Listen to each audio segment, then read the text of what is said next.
हरि प्राप्ति शिवोपाय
हरि प्राप्ति शिवोपाय हरि प्राप्ति शिवोपाय हरि प्राप्ति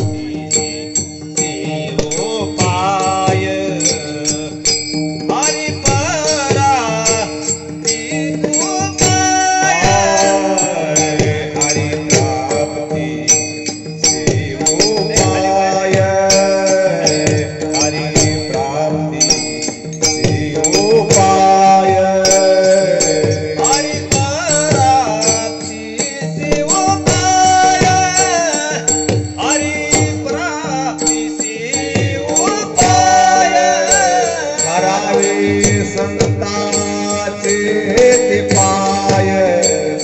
धरावे संता चेति पाय साधन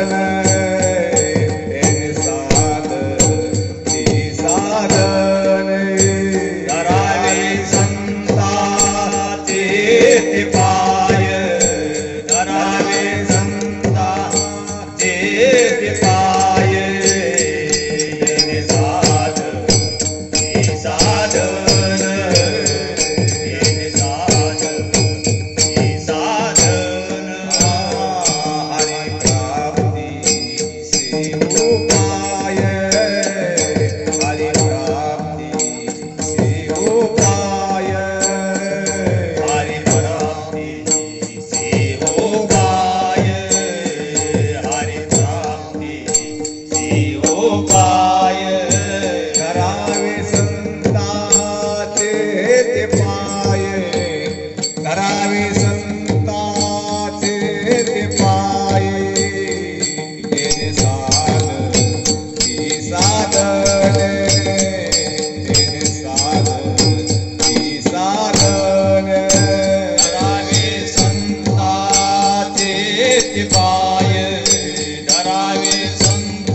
पाये येणे साधन ही साधन येणे साधन ही साधन तुटती भवाची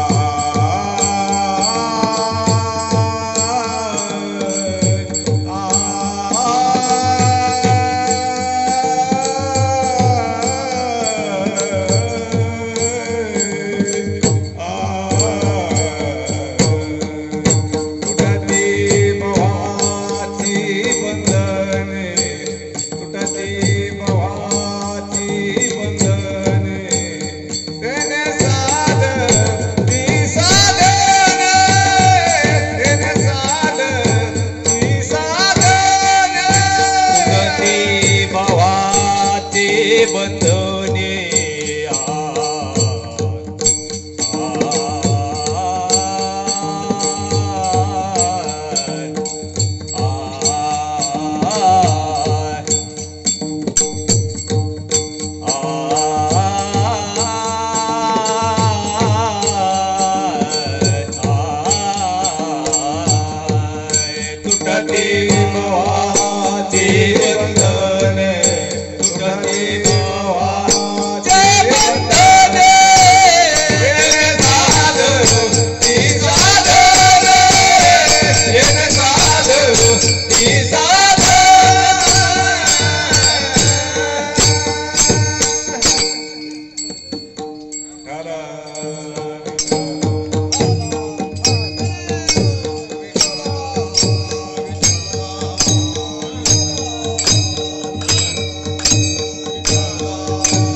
तुटती भवाची बंधने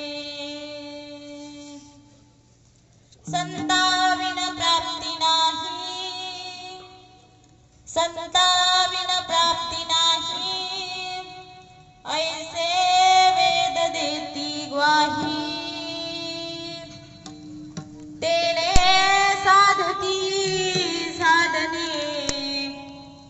तुटती भवाची बंधने एका जनार्दनी संता एका जनार्दनी संता पूर्ण करीती मनोरथ तेने साधती साधने तुटती भवाची वंदने महायुगपीठे तटे भीमरथम् वरं पुण्डरीकाय दातुं मुनीन्द्र समागत्य तिष्ठन्तमानन्दकन्दम् परब्रह्मलिङ्गं भजे पाण्डुरङ्गम् पांडुरंगा करू प्रथम नमन दुसरे संततिया दुसरे चरण संततिया पांडुरंगा करू प्रथम नमन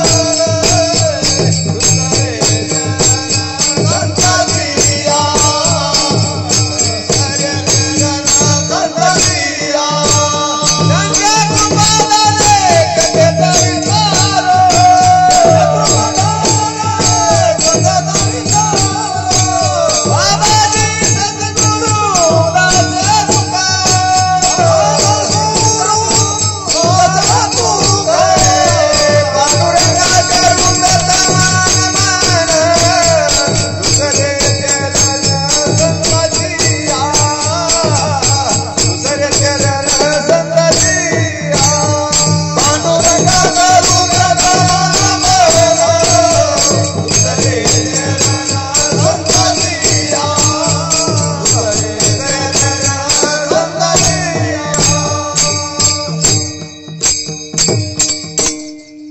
पांडुरंगा करू प्रथम नमन दुसरे चरण संताचिया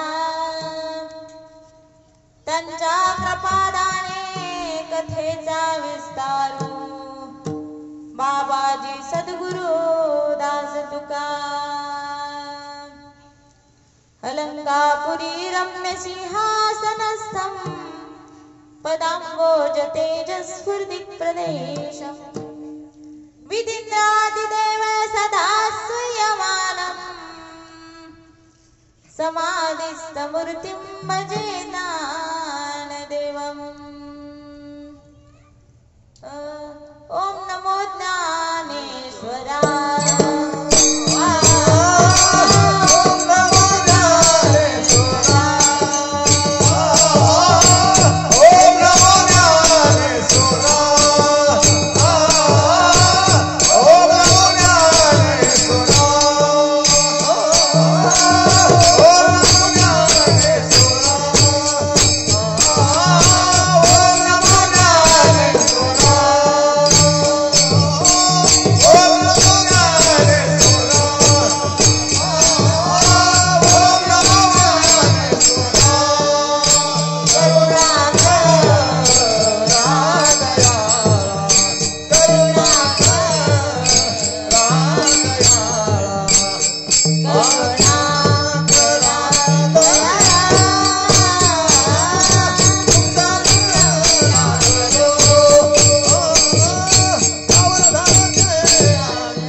ओम नमो ज्ञानेश्वरा करुणाकरा दयाळा तुमचा अनुग्रह लादलो पावन झालो चराचरी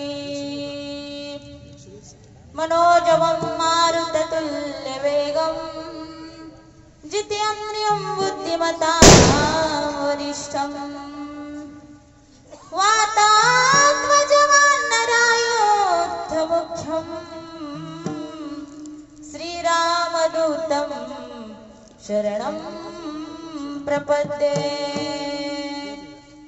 शरण शरण हनुमंता तुम्हालो रामदूता तुम्हालो रामदूता तुम्हालो रामदूता शरण शरण हनुमंता तुम्हारो रामदूता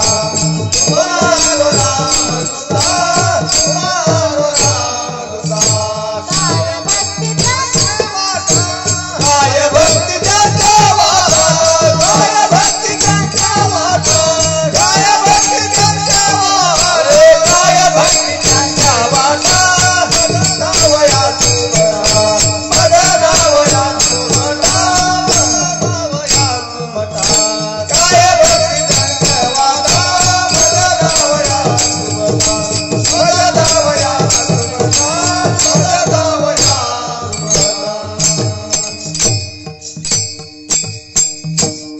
शरण शरण जी हनुमंता तुम्हालो रामदूता काय भक्ती त्याच्या वाटा मज दावव्या शुभटा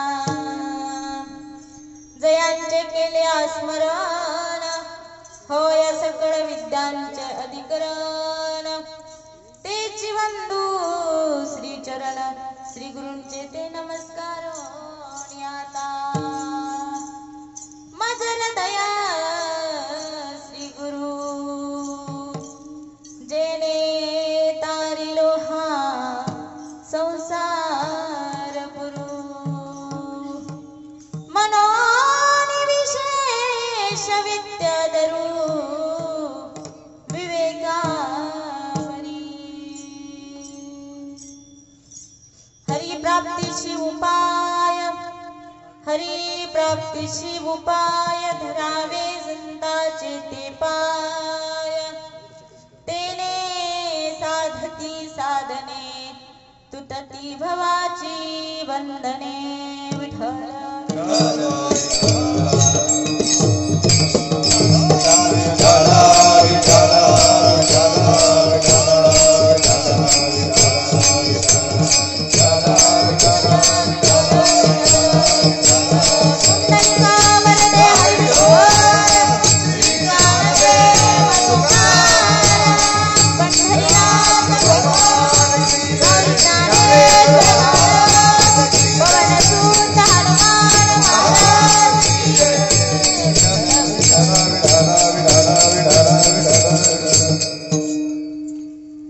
हरि प्राप्तीची उपाय धरावे संताचे ते पाय तेने साधती साधने तुटती भवाची बंधने संताविन प्राप्ती नाही ऐसे वेद देती ग्वाही तेने साधती साधने तुटती भवाची बंधने एका जनार्दनी संत पूर्ण करीती मनोरथ तेने साधती साधने तुटती भवाची बंधने प्रस्तुत सेवेकरिता घेतलेला अभंग जगद्गुरु तुकाराम महाराजांचा असून महाराज या अभंगामध्ये संतांच्या चरणाचं महत्व काय या जीवनाचा जर माणसाला सार्थक करून घ्यायचा असेल तर की भगवंताची प्राप्ती केल्याशिवाय मनुष्य देहाचं सार्थक होत नाही आणि मग देवाची प्राप्ती कशी करायची तर महाराज सांगतात हरी प्राप्तीशी उपाय धरावे संताचे ते पाय कारण देव जर प्राप्त करायचा असेल तर तुमच्या आमच्या सायासानं होऊ शकत नाही तुम्हाला आम्हाला देव प्राप्त होऊ शकत नाही त्यासाठी संतांच्या पायाची आपल्याला गरज आहे संत सेवेची गरज आहे त्यांच्या विचाराची गरज आहे ते ज्या वाटाने गेले त्या वाटाने जाण्याची गरज आहे म्हणून महाराज म्हणतात हरी प्राप्तीशी उपाय धरावे संताचे ते पाय आणि मग पाय धरल्यावर काय होईल तर आपण जे साधना केले आपण जी साधना करतो ना देवाला प्राप्त करून घेण्यासाठी जे काय आपण साधना करतो ते सगळं साध्य होईल तेने साधती साधने वंदने. बघा, कुठेही संतांचा जर विचार करायला गेलं तर संतांच्या सेवेमध्ये, संतांच्या पायामध्ये दुहेरी प्राप्ती, दुहेरी प्राप्ती. एक तर तेने साधती साधने, साधन जे आपण केलंय त्याचं सत्य तर प्राप्तच होतं, पण तुटती भवाची बंधने. आता भवाचं बंधन म्हणजे काय बघा, प्रत्येकाला जन्मावं लागतं, मरावं लागतं. किती सांगितलं, 84 लक्ष येऊनी सांगितल्या, किती वेळा जन्मा यावे किती भावे फजित. इतके जन्म घ्यायचे आणि इतक्या वेळेस मरायचं हे काही सहज नाही किंवा सोपं सुद्धा नाही, बहु अवघड आहे हे सगळं.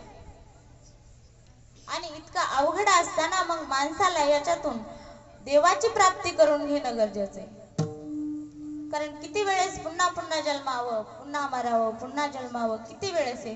हे भवसागर जो आहे ना, संसार रूपी, हे तरुण जाण्यासाठी फक्त संतांचे पाय आहेत. महाराज सांगतात, तेने साधती साधने, तुटती भवाची बंधने.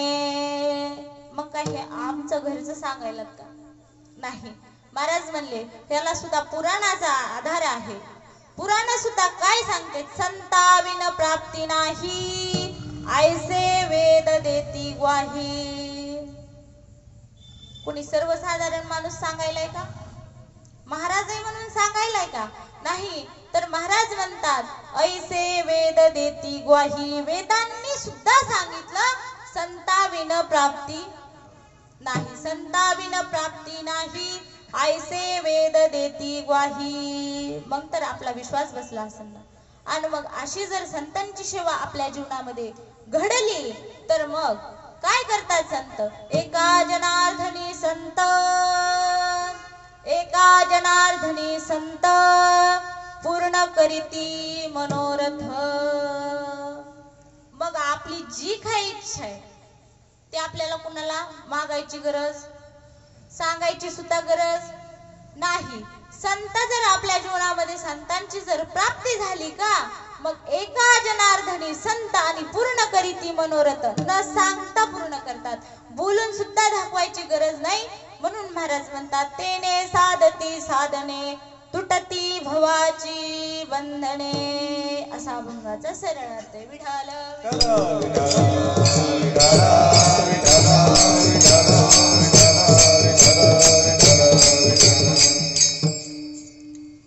बघा, जर विचार करायला गेलात आपण तर मनुष्य जन्म हा दुर्लभ सांगितला.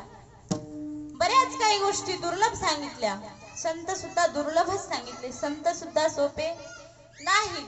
पण मनुष्य जन्म मिळणं हे पहिलं दुर्लभ आहे. आणि आपल्याला मनुष्य जन्म प्राप्त झालाय. मग कशासाठी प्राप्त झालाय? महाराज म्हणतात, सेवा करण्यासाठी. सेवा करणं म्हणजे काय करणं, जे काही तुम्ही आज करायला लागला. आपण सगळेजण अखंड हरिनाम सप्ताहाचं नियोजन केले. कशामुळं? हनुमंतरायाच्या जन्मानिमित्त. हनुमान जन्मानिमित्त आपल्या सर्वांचा सप्ताह. तुम्हा सर्वांना माहिती कशा निमित्त आहे, पण माझं कर्तव्य असेल तुम्हाला सांगा की हनुमान जन्मानिमित्त आपण 5 दिवसामध्ये काय करायला, देवाची सेवा करायला. कुणी मनानं करते, कुणी आपल्या कायानं शरीराची सेवा करते, कुणी ऐकण्याची का होईना सेवा करते. म्हणजे ही काय आपल्या संतांची आपल्या जीवनात काय घडायली, सेवा घडायली. उगाच होत नाही, फार काही सायास करावं लागतं. आणि हे सगळं तुम्ही सर्व मंडळींना केले.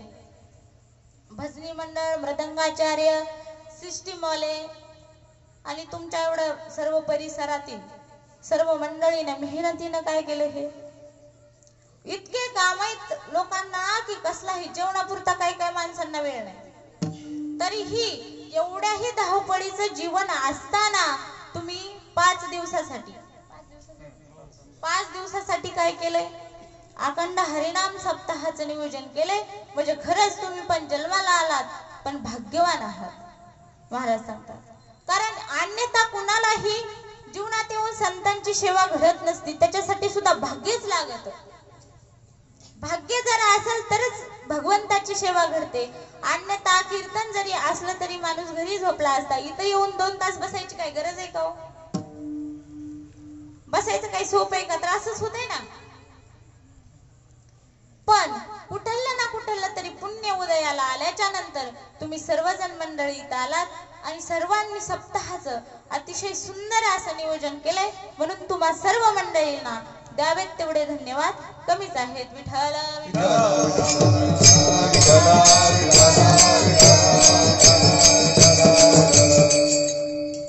मनुष्य देह दुर्लभ आहे.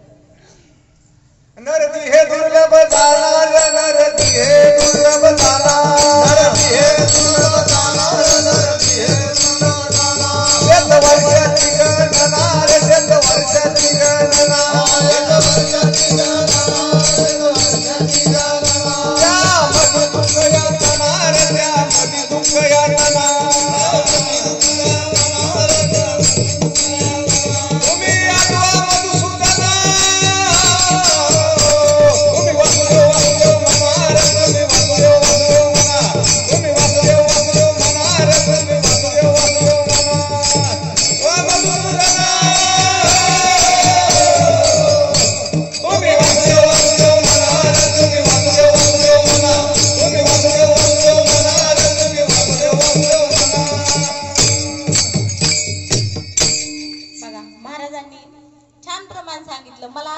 मधुसूदना, नरदेह दुर्लभ जाना, शतवर्षाची गणना, त्यामध्ये दुःख यातना, तुम्ही आठवा मधुसूदना.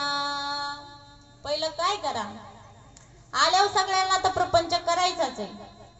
कारण जन्माला आल्याच्या नंतर मानवाला काय होतं, या सृष्टीचं बघून आपोआप माणूस सातत्यानं संसारामध्ये तीच गोष्ट असल्याने, आपले आजोबा पंजोबा सगळं काही तेच करत असल्याने ते आपोआपच आपल्याला करावं लागतं. सृष्टीच्या नियमानुसारच ते घडत असते बघा. पण महाराज म्हणतात कधी याचा पण विचार करा, कधी हे पण लक्षात येऊ द्या. नरदेह दुर्लभ जाना, नरदेह दुर्लभ जाना. आणि काय, शतवर्षाची गणना. किती? 100 वर्ष आयुष्य सांगितलं. पण 100 वर्ष आयुष्य आहे का? राहते का माणूस 100 वर्षापर्यंत? 60लाच माणूस चाललंय बघा. महाराज म्हणतात तरीही वाढवून सांगितलं शतवर्षाची गणना. थोडा विचार करा, त्याच्यामध्ये आयुष्य हे क्षण भरेल. जास्त वेळ सुद्धा भक्ती करण्यासाठी नाही. म्हणून लवकर विचार करा. कारण पुन्हा काय होतं, विचार जर उशिरा केला, विचार करायला जर उशीर जर झाला आणि पुन्हा जर पाय दुखायला लागले, तुम्ही सगळे उभं राहता का? इच्छा जरी झाली की मी जाऊन कीर्तनामध्ये टाळ वाजवावा, मी आज पावलं खेळावं हरिपाठामध्ये, तरी होणं शक्य नाही. पुन्हा होत नाही. शरीरामध्ये जर बळ नसेल तर हे पुन्हा होत नाही. त्याच्यामुळे शतवर्षाची गणना, त्यामध्ये दुःख यातना.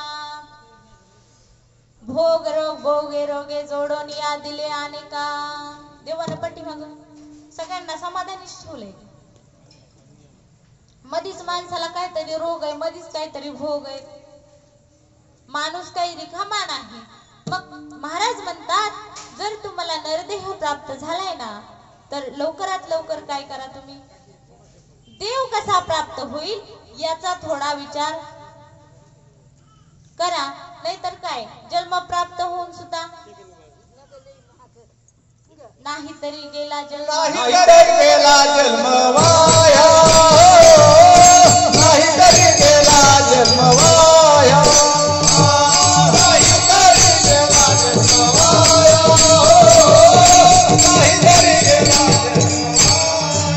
सांगतो तुम्हासी भदारे विठला, सांगतो तुम्हासी भदारे विठला, सांगतो तुम्हासी भदारे विठला, सांगतो तुम्हासी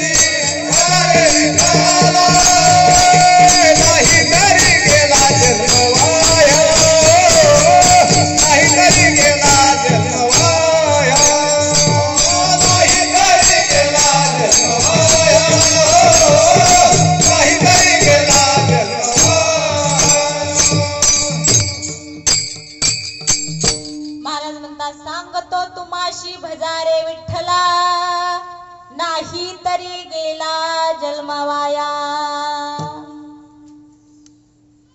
मग तुम्हाला जर कळतच नसेल इतक्या वेळेस जर सांगितलं तरी तर महाराज म्हणतात काय म्हणतात, हा आलेला जन्म वायाला जाईल, काहीच उपयोग होणार नाही. म्हणून महाराज म्हणतात लवकरात लवकर विचार करा आणि काय करा, विठ्ठलाचं भजन करा. कारण जन्मच आपल्याला देवाने भजनासाठी दिलाय. महाराज सांगतात ना, देवे दिला देह भजना गोमटा, तो या झाला फाटा बाधिकेचा.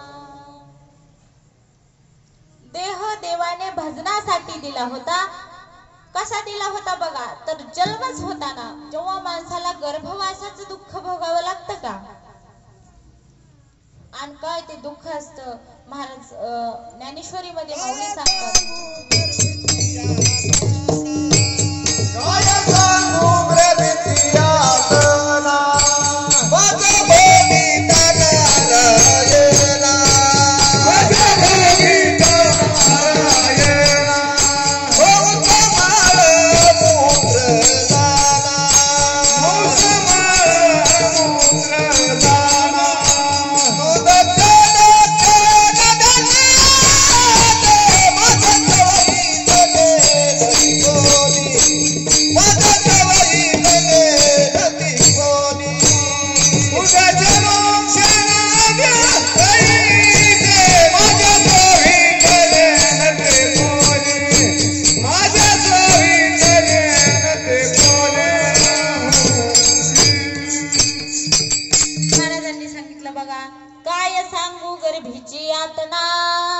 मज भोगिता नारायणा, मास मलमूत्र जाणा, तुझं क्षण क्षणा ध्यात असे.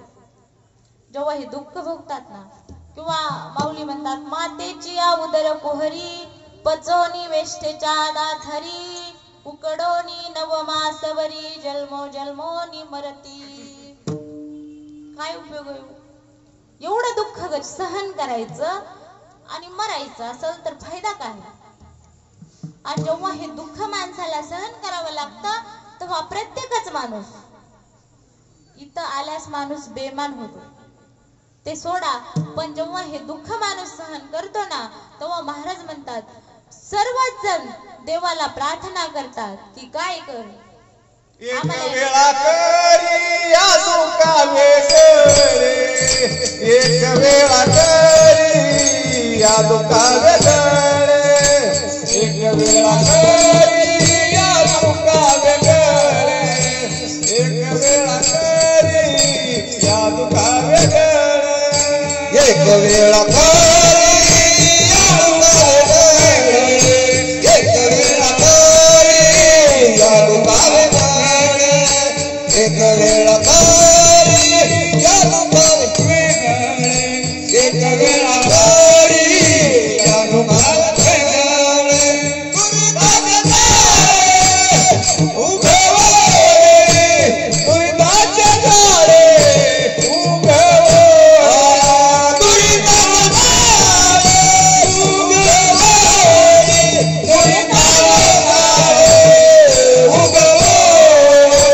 आठवीन पाये हा माझा नवस, आठवीन पाये हा माझा नवस, आठवीन पाये हा माझा नवस, आठवीन पाये हा माझा नवस, आठवीन पाये आठवीन पाये हा माझा नवस, आठवीन पाये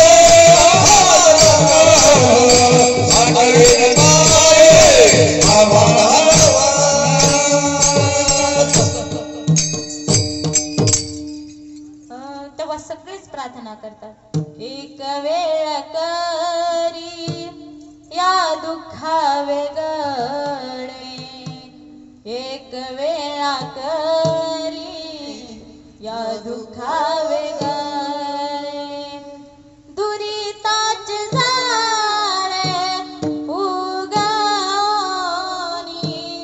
दुरिताचे जाळे उगवणी, आठवीन पा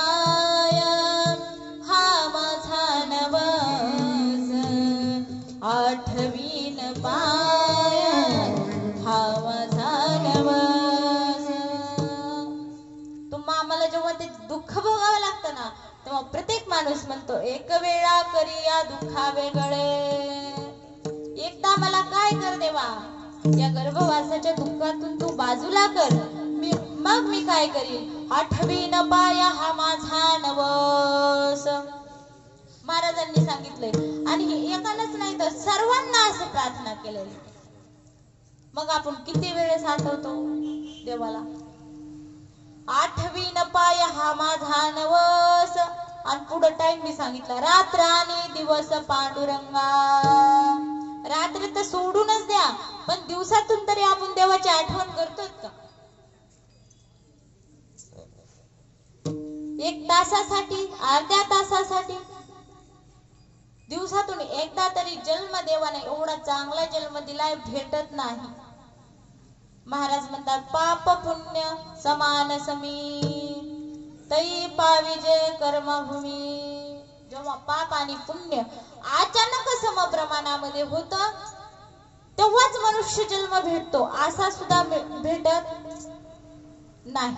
म्हणून आपल्याला त्या जन्माचं महत्व कळत नाही. कसं आहे, जसं की आंधळ्याच्या टाळीमध्ये कावळा सापडावा, त्या प्रमाणे आपल्याला मनुष्य जन्म प्राप्त झालेला आहे. पण ते आपल्याला प्राप्त झालंय म्हणून त्याचं महत्व आपल्याला कळत नाही, पण याचं महत्व कुणाला कळतंय? ते वरचे देव आहेत का? ते म्हणते स्वर्गीचे अमर इच्छिताती देव, स्वर्गीचे अमर इच्छिताती देव,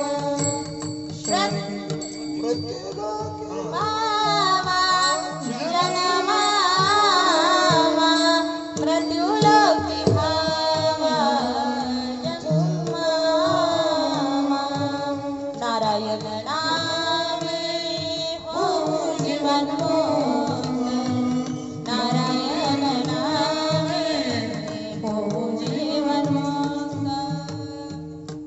देव इच्छा करतात काय? स्वर्गीचे अमर इच्छिताती देव, मृत्युलोकी भावा जन्मा. कारण ह्या जी मृत्यू लोकामध्ये सुख आहे का, त्या अन्यथा कुठेच नाही दुसरीकडे. वरी स्वर्गात सुद्धा ते सुख भेटत नाही, पण आपल्याला कळत नाही त्याला काय करा. तुम्ही जर बघा, एक तासाला जर हरिपाठाला आलात ना, काय आनंद होतो म्हणतात. जेवढा काय तुम्हाला शीन आला असेल का प्रपंचामध्ये, जेवढा काय शीन तेवढा फक्त एका तासातच जाते. फक्त येऊन बघा, करून बघा, एवढं सुख आहे इथं. आणि हा आनंद जर पाहिला बघा, कुणी जर सवळ्यामध्ये गेला असेल का माऊलीच्या, तर ते माणसं सांगते, त्यांना काहीच सांगायची गरज नाही. त्यांना इथं लाख जरी काम असले का, तरी पण जेव्हा काही सोहळा निघतो आळंद देऊन, ते जाणार म्हणजे जाणारच. बांधून जरी ठेवलं तरी राहत नाही. कारण का, त्यांना त्या सुखाचा किती आनंद आहे ते त्यांना माहिती. आणि ज्यांनी त्याच्याकडे गेलंच नाही त्यांना तुम्हाला काय माहिती. पैशानं कुठं आनंद मिळतोय का महाराज? पैशाने सुद्धा नाही. पैशाने आनंद मिळतो का? बरं, तुमच्याकडे सगळ्या सुविधा प्राप्त आहेत, गाडी खर्चायला भरपूर पैसे आहेत, राहायला बंगला आहे, भरपूर काही प्रॉपर्टी आहे, म्हणून सुद्धा माणसाला आनंद मिळत नाही. तात्पुरतं सुख मिळेल, क्षणाचं देवी, टिकून राहणारा सुद्धा नाही, क्षणभर सुख मिळेल. सुख पाहता जवा पाडे आणि दुःख पर्वता एवढे. थोडं सुख भोगायला भेटल, पण आनंद हा मिळणार नाही. आनंद जर प्राप्त करायचा असेल तर काय करावं लागेल? मंदिरातच येवा लागेल, कीर्तनातच येवा लागेल, भजनातच येवा लागेल. बरं, ते लाजून तरी जमतंय का? तुम्ही जर आशीच महाग जर लाजून बसलात ना, मग सुद्धा आनंद घेता येणार नाही ना. इथं काय गायनाचे उडे आपोलिया छंदे, मनाची आनंदे आवडीने. गायन करायचं, नाचायचं, आपल्या आपल्या मनाने आनंद घ्यायचा. पण मग हा आनंद जेव्हा देव पाहतात तेव्हा त्यांना सुद्धा इच्छा होती की आपण मृत्यू लोकात यावा. मग एवढा जर हे महत्वाचा देह आहे, महाराज म्हणतात, मग तर का तुम्ही देवाची प्राप्ती करून घेत नाही? का तुमच्या लक्षात येत नाही की बाबा आता प्रपंच बास झाला, आपण आता तरी परमार्थ करावा? असा कधी तुम्ही का विचार करत नाहीत? महाराज म्हणतात त्यांना विचार करणं होतं. आणि मग तुम्ही जर विचार केला ना तर मग मार्गाला लावण्यासाठी आपल्या मनानं जमत नाही. महाराज म्हणतात मनोमार्ग गेला तो तेथे मुकला. मनाच्या मार्गाने जावं लागतं. आणि ह्याच्यासाठी काय गरज आहे? संतांची माणसाला गरज आहे, पण संत भेटणं कठीण आहे. ते सुद्धा सोपं नाही. भजन करा सांगते विठ्ठल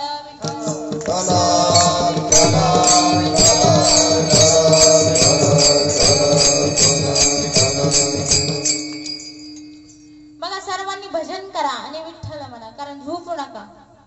झोप कुणाला यायची नाही. टाळ्या वाजवल्या. बघा, संत भेटणं सुद्धा कठीण आहे. महाराजांनी सांगितलं चंद्रामृत सुखे सेववील, असता जाता रवी धरवेल, बाह्य हेळा सागर तरवेल, परित्या साधूची भेटी न होई गा. एवढं सगळं शक्य होईल महाराज म्हणले. ह्या अशक्य गोष्टी आहेत, पण ह्या सुद्धा एखादी वेळेस शक्य होत्या, पण संत भेटायचे नाहीत ना. संत भेटणं मुश्किल आहे. आणि बघा आता तर फारच अवघड आहे संत भेटणं. पण जर भाग्याचा उदय झाला, काय सांगावं, इतक्या कलियुगाच्या दूषित काळामध्ये असं चांगले सत्य करतात माणसं, परमार्थ अजून सुद्धा करतात.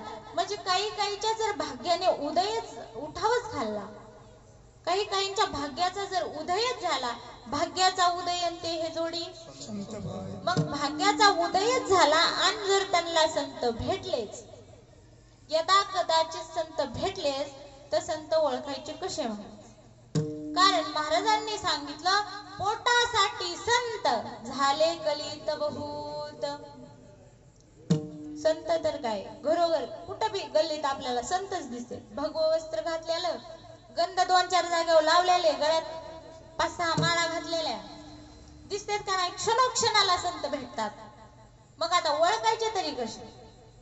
देवाने एवढं तरी ज्ञान देवाने. संत कसे? बहु अवघड आहे संत भेटी, परी जग जेटी करुणा केली. देवाने करुणा तर आपल्यावर करायला पाहिजे ना. संत ओळखायचे कसे? इतक्या साधारण सर्वसाधारण माणसाला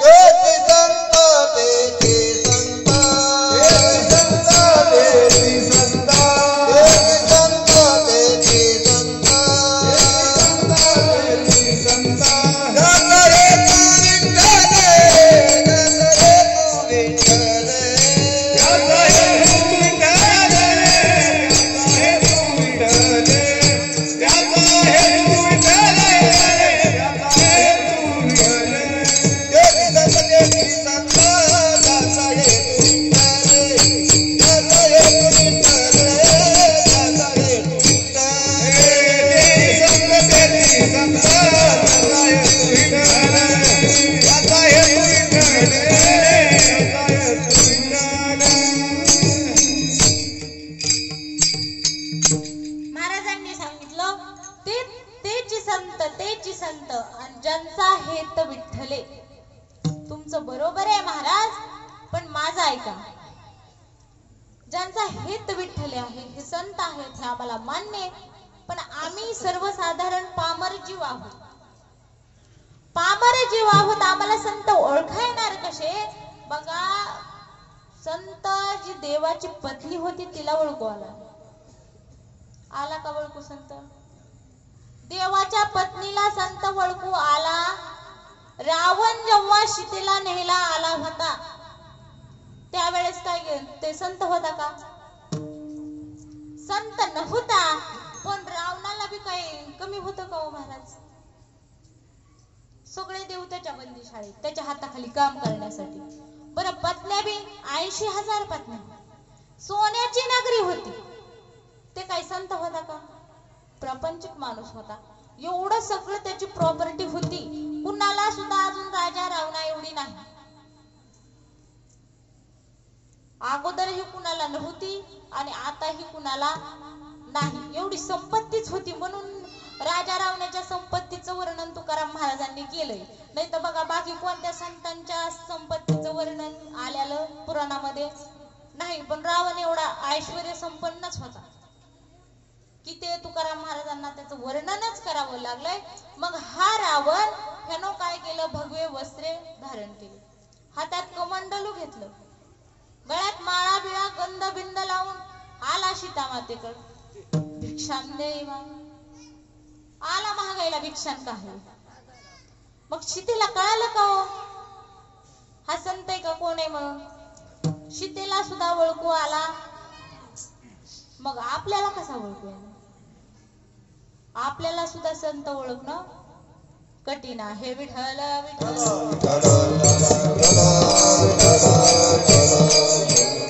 पण जरी कठीण असलं महाराज म्हणले तरी दुसरे एक प्रमाण सांगितले महाराजांनी, तेची संत ज्यांचा हेत विठ्ठल हे तर खरंच आहे.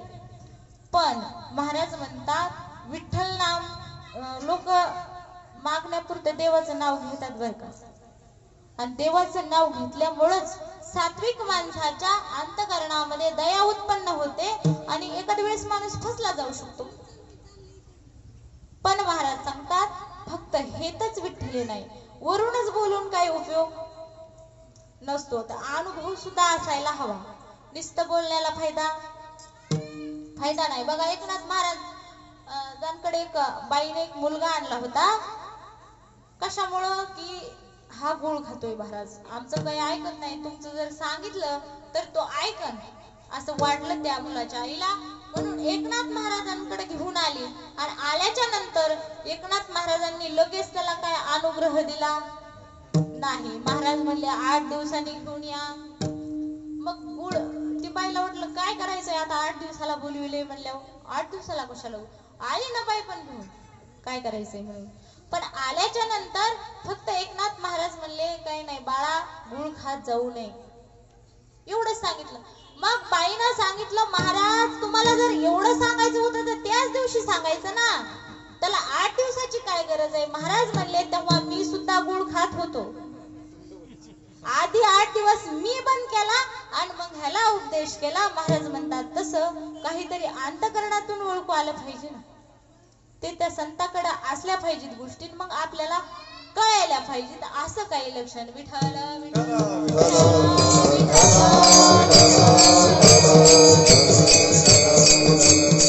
मग असं काही लक्षण आहे. तर त्याचं दुसरं एक लक्षण आहे, तेची संत जाना जगी दया क्षमा ज्याचे आम्ही. काय करायचं, आपल्याला बी आपला उद्धार करून घ्यायचा आहे ना, का आपल्याला कुणाच्या बी महाग लागून आपले जिंदगी बर्बाद करायची का. आपल्याला सुद्धा आपला उद्धार करायचा आहे. मग तो साधू ह्या लक्षणाने युक्त आहे का बघायचं. किती युक्त असावा. एकदा जर कोणी माणूस महागायला आलं, माणसाकडे किती दया असते. आपल्या सगळ्यांची जर दया पाहायला गेलं तर एखाद्या वेळेस जर एखादा भुकेला माणूस आपल्याला भाकर मागायला आला तर आपण एकदा त्याला देऊ, कुणीही देईल एकदा. पण तो जर रोज रोजच घरी यायला लागला तर माणूस कदरून म्हणतोय जा ना कुठेतरी काम कर, एवढा मोठा दिसतोस, रोज रोज भाकरी मागून खातोस, म्हणील का नाही म्हणील. पण एकनाथ महाराजांनी एक मुलगा असा सांभाळला होता की फक्त तो खायचंच काम करीत होता, इतर त्याला कोणतंच काम जमत नव्हतं. नुसतं जर झाडून बिडून काढायचं असलं तरी ते त्याला जमत नव्हतं, खायचं आणि झोपायचं एवढंच करायचं. एवढी दया संतांकडे होती म्हणून ते संत आहेत. आज आपण जे त्यांना संत मानतो ते उगाच मानतो का. किती कष्ट, किती लोकांचा त्रास सहन केलाय संतांनी, म्हणून तर लोक त्यांच्या नावाने आज मोठा मोठा सप्ताह करतात. नाही तर कुणाची काय गरज आहे का पैसे खर्चून उगाच कुटाणा करायची. नाही ना महाराज. एवढे जगद्गुरु तुकाराम महाराजांचा जर विचार करायला गेलं तर मार खाबा, बोराट्याने मारलं मंबाजी बाबांनी. तरी पण तुकाराम महाराज काय म्हणतात, पाय चपायला गेले, पाय चोपून देतो पण कीर्तनाला चला. आपण तर 12 महिने तोंड सुद्धा त्याचं बघायचं. इतकी दया, इतकी क्षमा आहे, इतकी क्षमता आहे संतांमध्ये. इतके दयावंत बघा. एकनाथ महाराजांना तर शांती ब्रह्मच म्हणलेलं आहे शांतीच्या बाबतीत. येवन अंगावरी थुंकला प्रसाद देवोनी मुक्त केला. साधा धक्का लागला कुणाच्या पायावर जर पाय पडला तर आपण सहन करू शकत नाहीत महाराज. चुकून जरी पडला असला तरी माणसाला सहन होत नाही. आणि 108 वेळेस थुकावं. इतकी दया एकनाथ महाराजांकडे होती. आणि असे दयावंत, क्षमावंत, कृपावंत, सर्व ह्याने लक्षणाने युक्त असे संत जेव्हा माझ्या जीवनामध्ये भेट होईल ना, त्यावेळेस काय होईल माझं? मला देवाची प्राप्ती होईल. हरिप्राप्तीसी उपाय, हरिप्राप्तीसी उपाय, हरिप्राप्ती उपाय, हरिप्राप्ती उपाय, हरिप्राप्तीसी उपाय, हरिप्राप्तीसी उपाय, हरिप्राप्ती उपाय, हरिप्राप्ती उपाय, संताचे ते पाय, संताचे ते पाय, तेने साधती साधने, तेने साधती साधने,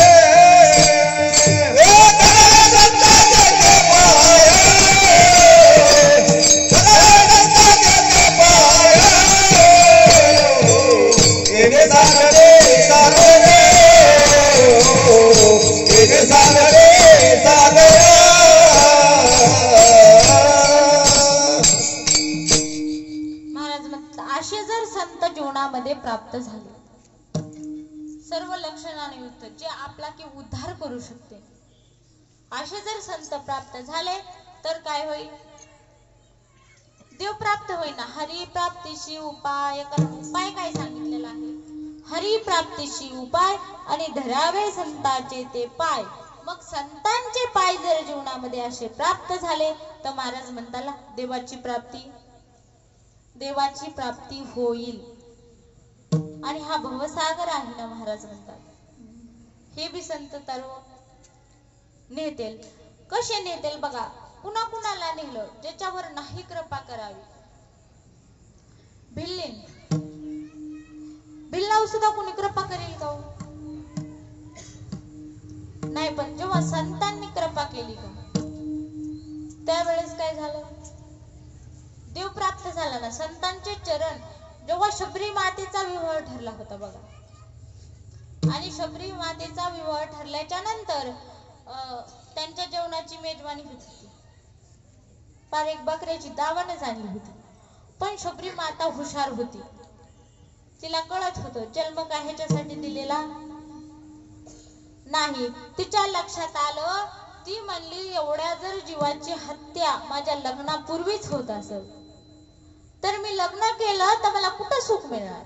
एवढं जर पाप आधीच घडत असेल तर पुन्हा सुख भेटणार आहे का? नाही भेटणार. शबरीने अशा दृढ निश्चय केला आणि शबरी रात्रीच काय झालं? अरण्याने पळू लागली ना, गेली अरण्यामध्ये. आणि मग अरण्यामध्ये फिरत असताना तिला एक आश्रम दिसला. आणि मग जेव्हा आश्रम शबरी मातेने पाहिला का तेव्हा ती तिथंच लपून बसली. आणि तिने विचार केला इथं कुणीतरी साधू राहतो, इथं कुणीतरी देवाचे भक्त राहते आणि ह्यांच्या सोबत आपल्यालाही भक्ती करायला भेटल असा तिने विचार केला. आणि असा विचार केल्याच्या नंतर मग ती सेवा करू लागली. आता तिकडल्यांना ती सापडली नाही. मग संतांची सेवा, तिला काय आधार आहे? जंगलातच राहायचं आणि सेवा करायची. संत उठायच्या अगोदर, महात्मे उठायच्या अगोदर शबरी मातेने आश्रम असा स्वच्छ करायचा, झाडून सारवण सगळं उठायच्या आधी करायचं. मग तो कुणाचा आश्रम होता? तिथं मातंग ऋषी होती. आणि मग त्या ऋषीने विचार केला रोज उठायच्या आधी हे सगळं स्वच्छ कोण करते? सर्व शिष्य मंडळींना जमवलं आणि विचारलं ही रोजचे हे जे कार्य आहे ते कोण करत आहे? तेव्हा सर्व शिष्यांनी सांगितलं महाराज आम्हाला माहित नाही, कारण जेव्हा हे झोपेत असतात तेव्हाच ही सगळं ही सेवा करून जायची आणि मग माहित नाही म्हणल्याच्या नंतर ऋषींनी लक्ष दिलं कोण येते म्हणून पाहण्यासाठी.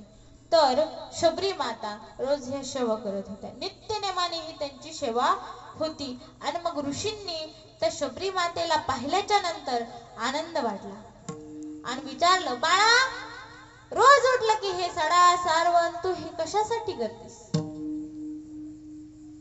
कशात तुला काय हवंय? मग संतांनी ती कोणत्या जातीचा याचा विचार केला नाही, ती कशी आहे, स्वच्छ आहे का, कशी, काहीच नाही. बघा आज जर आपण विचार केला ना, पहिला माणूस विचार करते माणूस तो दिसतो कसा, त्याच्या घरची परिस्थिती कशी आहे, सगळं काही. पण संतांकडे असं काही नसतं आणि नव्हतंही. मग ऋषींनी काहीच विचार केला नाही. बाळा कशासाठी हे करतेस तू, एवढं विचारलं. आणि विचारल्याच्या नंतर शबरी मातेने सांगितलं काही नाही, मला काय देवाची प्राप्ती पाहिजे आणि मला देव जर प्राप्त झाला ना तर मग काही नाही, फक्त मला देव मिळवायचा, याच्यासाठी मी हे काय करते. कारण जन्माचं सार्थक तेव्हाच आहे ना महाराज, नाहीतर मग काय उगाच जन्माला उगाच मरण्याला काय अर्थ नाही. जन्मात येऊन काहीतरी माणसाने कमवलं, उत्तमची उरे कीर्ती मागे, काहीतरी उत्तम जर कार्य असेल माणसाचं तरच फायदा आहे, नाही तर काहीच नाही. मग शबरी मातेने सांगितलं मला देव पाहिजे. आणि बघा शबरी माता ही भिल्ले, हिचा पुराणात काही हे करायची गरज आहे का? पुराणाने काही उच्चार शबरी मातेचा करायची गरज नाही. भिल्ली नाही, तिथं ती अज्ञानी होती, एवढं काही तिला जास्त ज्ञान नव्हतं. तिला काही अभंग पाठ नव्हते, तिला काही वेद येत नव्हता, काहीच येत नव्हतं. फक्त संतांची सेवा तिच्याकडून घडली, बाकी तर तिला काहीच येत नव्हतं. दुसरं इतका अज्ञान होता की जेव्हा सांगितलं देव तुला एक ना एक दिवस भेटेल, जेव्हा ऋषींनी सांगितलं त्यावेळेस रोज एक कुटिया करून ती सजवायची, फुलाचा आदरून रोज वाट बघायची. माणूस हे किती वेळेस करीलो. थोडा जर बघा तुमच्या घरी बी कुणी संत सोडा, संत आता ह्या जगामध्ये कुणी नाही, संत मिळणं फार कठीण आहे, तो विचार आपण करायचाच नाही. पण एखाद्याची लईची इच्छा असली, आता महाराज येणार आहे आणि सर्व काय आपल्याला सजवायचं, असं जर कुणाच्या मनातच आलं आणि त्याला जर उशीर झाला तास दीड तास, मग माणूस काय एवढं मटक केलंय वेळेवर आले नाही, काय कदरत आहे, होतंय का? पण शबरीनं तसं केलं का? अजिबात तसं केलं नाही, ते काही डोक्यातच नाही. बरं मग बोरं आणून चांगली अशी तरी ठेवत ना स्पेशल तरी, इतका अज्ञान किती उष्टे कसे करावतात काय. आपल्याला जर लिकरू मागायला तर हे बायका कुणी देत नाही, देवाचा प्रसाद आहे म्हणतात, उष्ट होते, देत नाही. आणि मग त्या शबरी मातेनं तिला काय तिथं ब्रशची सुविधा होती का, तिला तिथं बेस्ट होतं, काय होतं, आंघोळ करण्यासाठी पाणी होतं. कसे असतील त्या शबरी मातेचे दातन ते, तरी बी तिनं काय करायचं, बोर असं खाऊन बघायचं, गोड लागलं की ते देवासाठी ठेवायचं, एवढे अज्ञानाने. पण काय झालं, जीवनात संतांची प्राप्ती झाली, त्याच्यामुळं काय झालं, तिला देव भेटला. म्हणून महाराज म्हणतात हरी प्राप्तीसी उपाय आणि धरावे संताचे ते पाय. आणि मग असे पाय मिळाल्याच्या नंतर महाराज म्हणतात अजून काय होईल, साधन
एकदा का संतांचे पाय जोडले गेले, कारण महाराजांनी सांगितलं ना, भाग्य तरी नो हे धनपुत्र धारा, निकटवा सबरा संतापायी.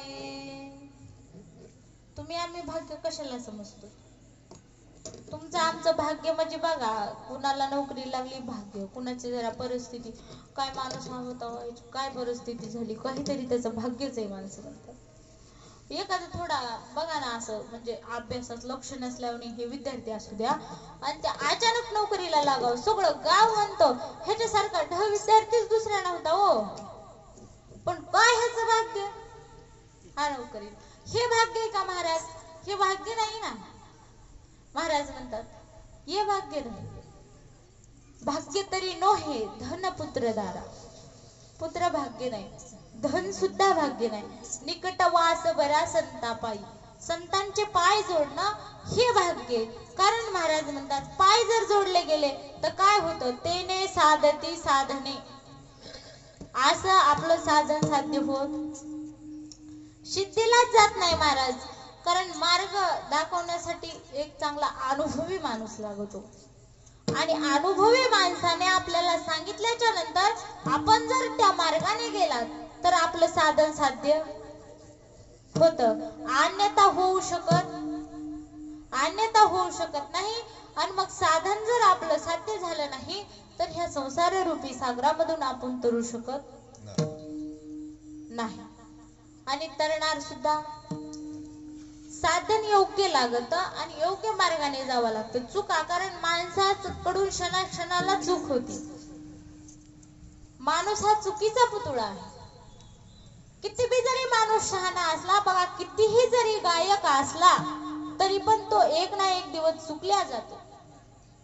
नक्की माणूस जीवनात कितीही मोठा झाला तरी कुठेही त्याच्याकडून चूक होते आणि त्याच्यासाठी काय आहे, त्याला पाठिंबा चांगला असणं गरजेचं असतं.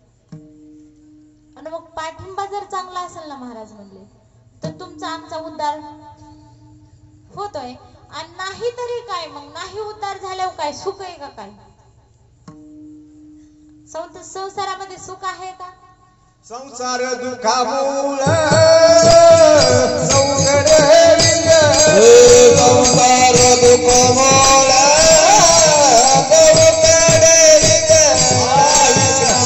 नाही कोठे रात्रंदिवस शांती नाही कोठे रात्रंदिवस कामृतलो बसूनी पाठी लागले वडा कामृतलो बसूनी पाठी लागले वडा कवना मी शरण जाऊ ब्रती देई निर्मळ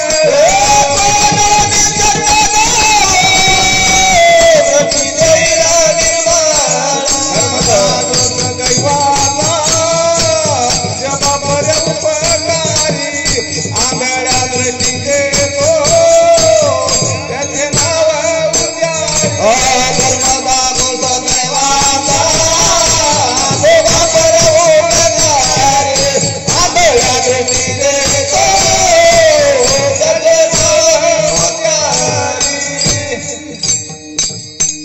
महाराज म्हणतात संसार दुःख मूळच हुकडे इंगळ, विश्रांती नाही कोठे रात्रंदिवस तळमळ. काम क्रोध लोभ सुनी पाठी लागले ओढाळ. कवनामी शरण जाऊ दृष्टी देईल निर्मळ. काय करू, सुख भेटत नाही. सुख माणसाला भेटत नाही, कारण काम क्रोध जे आहे का हे आपल्याला माणसाला चैनच पडू देत नाही. हे कुठं ना कुठं तरी उठाव खाते. असं स्थिर माणसाचं मन एका जाग्यावर लागू देत, अजिबातच माणसाचं मन लागू देत नाही. त्याचं कामच आहे काय, देवापासून माणसाला बाजूला करणं. म्हणून देव जर प्राप्त करायचा असला तर भाव शुद्ध करावा लागतो. आणि अंतकरण कसं आहे ना, देवाला अंतकरणामध्ये साठविला हरी आणि जिह हृदय मंदिरी. आणि मग जर हृदयामध्ये देव साठवायचा आहे ना तर मग काय अगोदर आपलं हृदय काय रिकामच आहे का हो?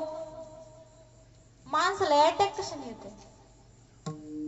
आता भरून गेलं ना, गच्च भरून गेला, असं मधीच दबाव यायला लागला. इतकं माणसाला टेन्शन, इतक्या कोणत्या बी गोष्टीचं महाराज मोकळच नाही ना त्या. आणि मग इतकं जर फुल भरला असेल तर त्याच्यात देव बसेलच कसा? बसणारच नाही ना. मग ते काय काम, क्रोध, लोभ, मद, मत्सर, अहंकार जे आहे का नाही, दुसऱ्यांविषयी दोष, हे सगळं आधी रिकामा करावं लागतं आणि मग देवाला मध्ये ठेवायचं. आणि रिकामा झाल्याच्या नंतर देव आपल्या ठिकाणी राहतो. मग हे रिकामा करणं हे आपल्या सामर्थ्याने रिकाम होत नाही. संतांनी कृपा केली तरी माणूस इकडेच येतोय बघा. 8 दिवस जर सप्त्याला गेलं ना की रोज बी व्यसन करणारा माणूस असू द्या किंवा हे दुसरं खाणार बी असू द्या, रोज जरी असलं तरी 8 दिवस जर त्याला सप्त्यात ठेवलं ना, कुठून बी दयावायोगानं ते जर राहिलं ना, त्याला काल्याच्या दिवशी नक्कीच वाटतंय की आता मी माळच घालावी. इतका वैराग्य त्याला प्राप्त होतं की त्याला वाटतं आता मी माळच घालावी. एवढं संतांच्या संगतीत आल्या होतं, तात्पुरतं होतं. पण माणूस घरी गेला आणि उंबरड्याचा गुण लागला की बरोबर त्याला पुन्हा इथलं काहीच आठवत नाही, विसरून जातो ना. तात्पुरतच वैराग्य. मग संतांनी जरी आपल्याला इकडे आणण्याचा प्रयत्न केला तरी आपण यायलाच तयार नाहीत ना. पण जर आलेच तर काय होईल? महाराज म्हणले तेने साधती साधने, आपलं साधन साध्य होईल, त्याच्यात आपलाच फायदा होईल ना महाराज. काय उपयोग काय कष्ट करून? किती जरी कमवून ठेवलं, किती जरी, रावणाने एवढंही कमीलं होतं, शेवटी सोनं त्याच्या तोंडात घालायपुरतं सुद्धा नव्हतं. लांका सगळे आधीच जाऊ. संगती कवडी गेली नाही, संगती कवडी गेली नाही, संगती कवडी गेली नाही,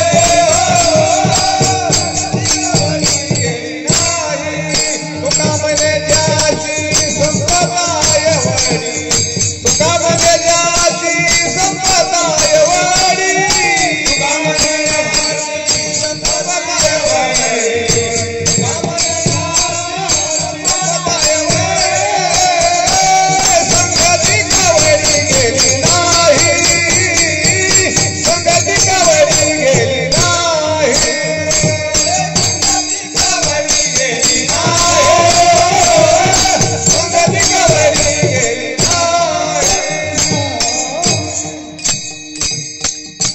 महाराज म्हणतात तुका म्हणे ज्याची संपदाय वडी, संगती कवडी गेली नाही. बरं त्याचं सोडा, ते दुसरं म्हणलं आपल्याला कळत नाही, पण आपलं उदाहरण घ्या. आपल्या आजोबानी पंजोबानी काही कष्ट केलंच नाही का हो? केलं ना.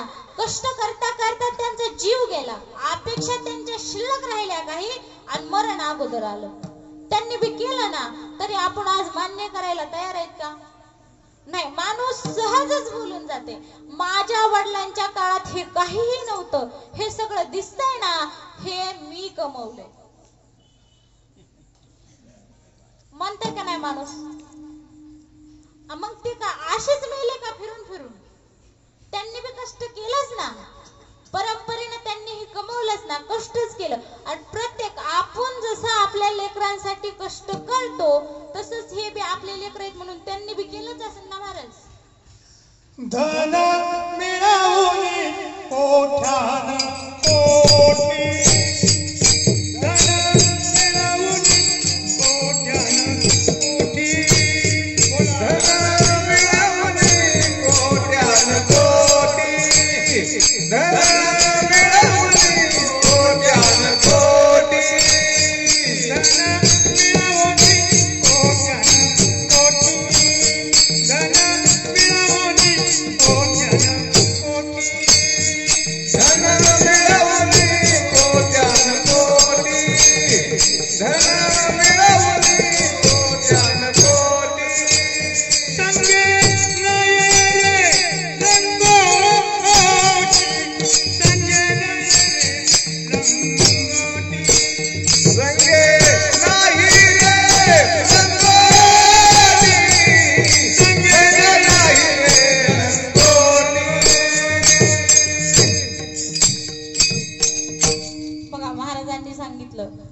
मिळवणी कोट्यानी कोटी संगे नाही रे लंगोटी.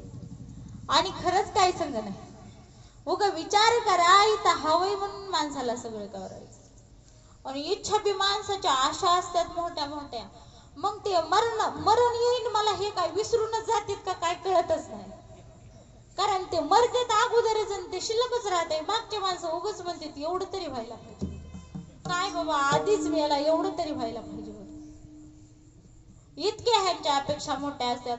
काय उपयोग आहे महाराज ह्या आजा मेला पंजा मेला बाप मसना गेला. बाप मसना गेला.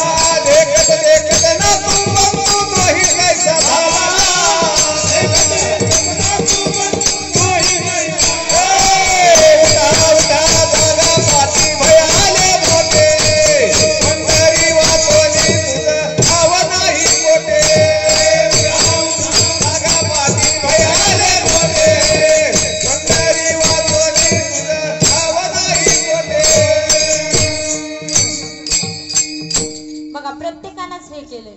आजा मेला पंजा मेला बाप मसना गेला.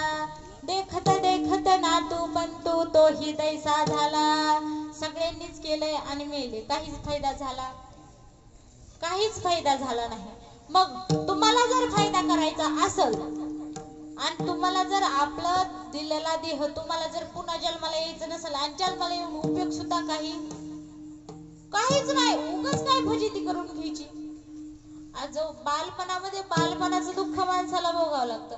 तारुण्यात जरी थोडं सुख असलं, शरीरात सामर्थ्य असतं, सर्व काही गोष्टी आज आपल्या मनावर असतात म्हणून जरी थोडं सुख असलं तरी अजून म्हातारपणी दुःखच भोगायचंय ना. त्यातल्या लेकरांना संस्कार असले तर बरे, नाही तर विचारूच नका किती दुःख आहे म्हातारपणी. बघितलेल्या माणसाला सुद्धा वाटेल तेव्हा इतक्याच्या जास्त आयुष्य सुद्धा देऊ. वाईट परिस्थिती ना महाराज जगून तरी करता का? स्वप्न ठरवून तरी काय करता? म्हणून शरीरात जवळ सामर्थ्य आहे का तोपर्यंत संतांची सेवा करा. बघा जरी संत तुम्हाला अशी भेटले नाहीत, ओळखता आले नाहीत, आपल्याला ज्ञान नाही, पण महागल्ले तर संत आहेत ना. माऊली महाराज आहेत, तुकाराम महाराज आहेत. मग काय त्यांनी अभंग लिहून ठेवलेत आपल्यासाठी. अभंग वाचायचे, भजन करायचं, माऊलीची ज्ञानेश्वरी वाचायची. ही सुद्धा संतांची संगतीच आहे ना. ही सुद्धा संतांची संगती आहे. आणि मग संतांचे पाय हे मीच सांगत नाही. महाराज म्हणतात जर आमचा तुम्हाला विश्वास नसला तर आम्ही तुम्हाला सांगतच नाही. कोण सांगतंय? संताविना प्राप्ती नाही. संताविना प्राप्ती नाही. संताविना प्राप्ती नाही. संताविना प्राप्ती नाही. संताविना प्राप्ती नाही. संताविना प्राप्ती नाही. संताविना प्राप्ती नाही. संताविना प्राप्ती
नाही.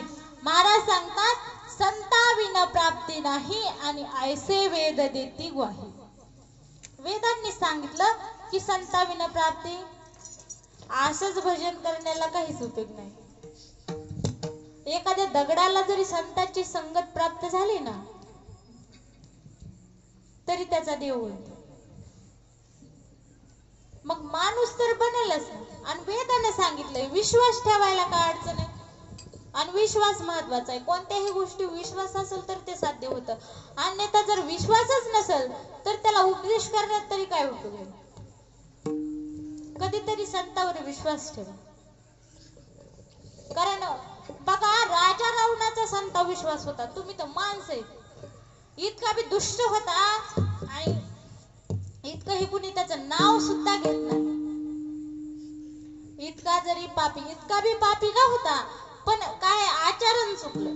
आचरण चुकल्यानंतर काय झालं. एकदा का माणसाला कलंक लागला ना ते कशानेच पुसला जात नाही. म्हणून राजा रावण हा बर्बाद झाला. नाही तर राजा रावण सुद्धा फार हुशार होता. आपल्यापेक्षा खूपच हुशार होता. त्यानं काय केलं त्याच्याही लक्षात आलं हे सगळं आपण पापी आहात. आपला जर उद्धार करायचा असेल तर काय करावं लागल. तर मग त्यांनी विचार केला आपल्याला सत्य मार्ग कोण सांगेल. हुशार होता राजा रावण. आणि मग त्याला कळालं संत ह्या प्रश्नाचं आपलं सोल्युशन कोण करेल. प्रश्न कोण सोडवेल. संतच सोडवतील. अन्यथा दुसरं कोणीच सोडू शकत नाही. म्हणून राजा रावण संताकडे गेला. ते संत होते नारद महर्षी. राजा रावण संताकडे गेला आणि संतांना विचारू लागला की माझा जर उद्धार करायचा असेल तर माझे मुलं बाळ वाईट आहेत फार हे सगळं त्याला माहित होतं. मग तो म्हणला माझा जर उद्धार व्हायचा असेल ना तर मला काय करावं लागेल. संतांनी सांगितलं ना काही नाही देवाला जर प्राप्त करून घ्यायचं असेल तर नामचिंतन करावं लागेल. राजा रावण म्हणला आता ही तर कसली भानगड झाली. जे मला जमत नाही तेच तुम्ही सांगितलं. दुसरं काही नाही का. दुसरा काही उपाय. दुसरं मी काही करील पण देवाचं नामस्मरण करायला मला जमणार नाही. आणि मग असं विचारल्याच्या नंतर नारद महर्षी म्हणाले काय करावं लागल. एक तर मैत्री करावी लागते. कुणाला जर प्राप्त करायचंय तर नाही तर वैर करावं लागतं. दोन्ही पैकी एक. मग राजा रावण म्हणला भजनाचं हिन आपल्याला काही जमत नाही. मग काय करावं. वैर करायचं. मग आता वैर तरी देवासोबत विनाकारणच कसं होईल हो. त्याला काहीतरी कारण पाहिजे ना. मग मुख्य वैराचे कारण ते मला आता ओवी आठवणा बघा. पण मुख्य वैराचे कारण त्वा करावी गा दारा हरण. मग नारद महर्षीने सांगितलं की तुला जर देवासोबत वैर करायचा असेल तर त्याची पत्नी चोरून आण. आणि म्हणून राजा रावणाचा संतावर विश्वास होता ना की माझं कुठंतरी उद्धार होणार आहे हा विश्वास होता. म्हणून राजा रावणाला सगळ्यांनी उपदेश केला होता की तू सीता कशाला आणलीस. नसल्याला विघ्न लंकेला कशाला आणलंस तू.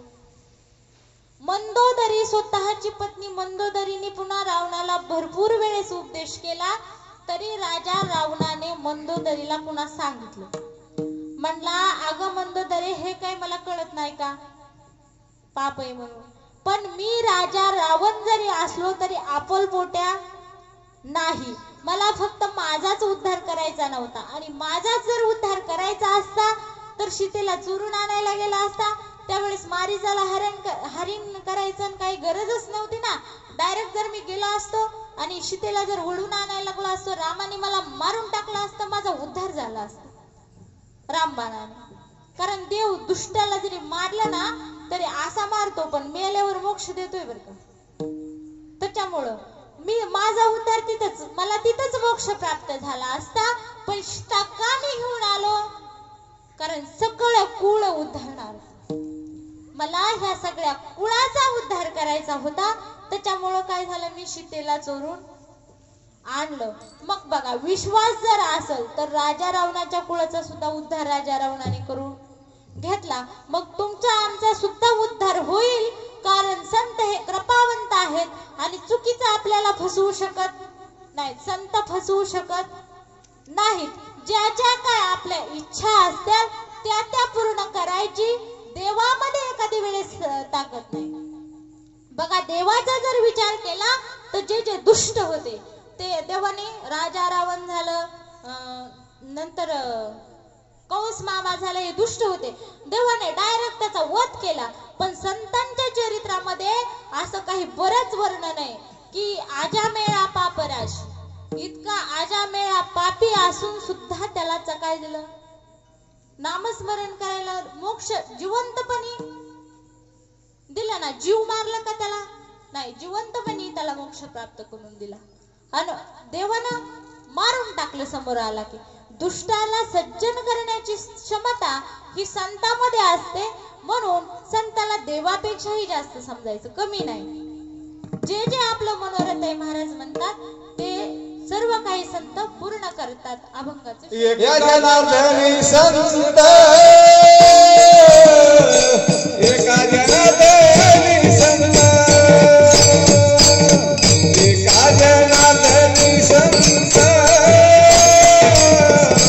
एका जनार्दनी संत,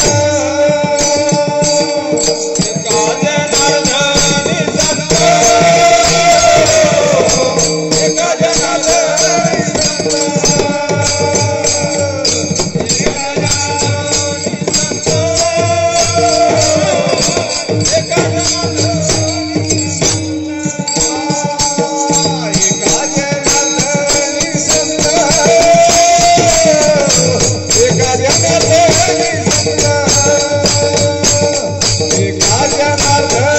संत, एका जनार्दनी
आपल्याकडूनही कुठेतरी संतांची सेवा घडावी म्हणून हे तुम्ही सगळं करायला लागलात.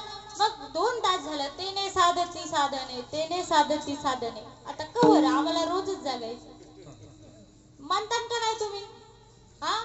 मग त्याच्यामुळं जर तुम्हाला सुट्टी जर करायची असली तर आपलं एकदा भजन करा सगळे, आणि ते बी सगळ्या महिला मंडळींना हात वर करायचे. अजिबात कोणाला भेटायचं नाही, लाडक्या बहिणीत तुम्ही सगळ्या. चला, विठोबा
सुटती भवाची बंधने. बघा सगळ्यांचं संतांनी मनोरथ पूर्ण केले.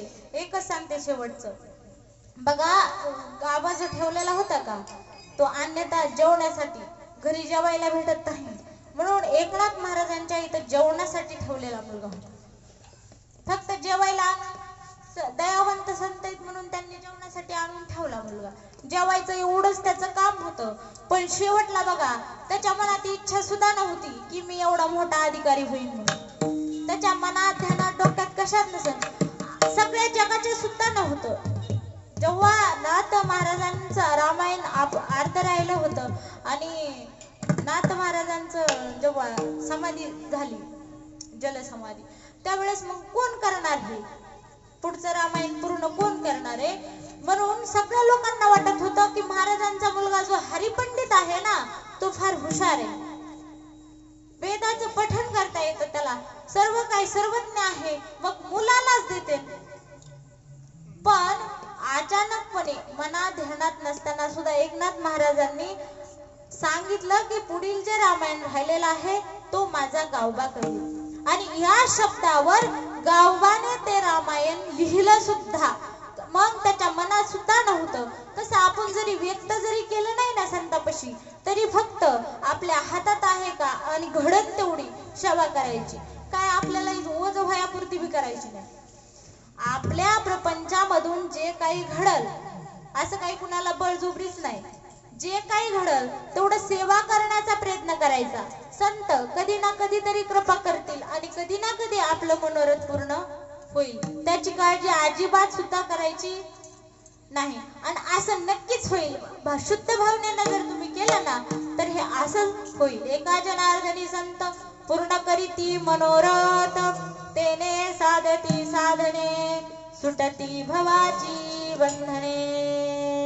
बघा अभंगाचा अर्थ असाच आहे असं माझं काही म्हणणं नाही. कारण प्रत्येक विवेचन करणारे अजून काय तुम्ही बघायला गेलात तर गल्ली गल्लीत महाराज लोक. मग आता कोणी सांगावं. आणि खरं तर कुणाला काय माहितच नाही. तुकाराम महाराज म्हणतात वेदाचा तो अर्थ आम्हाशीच ठावा, एरांनी व्हावा धारवाचा.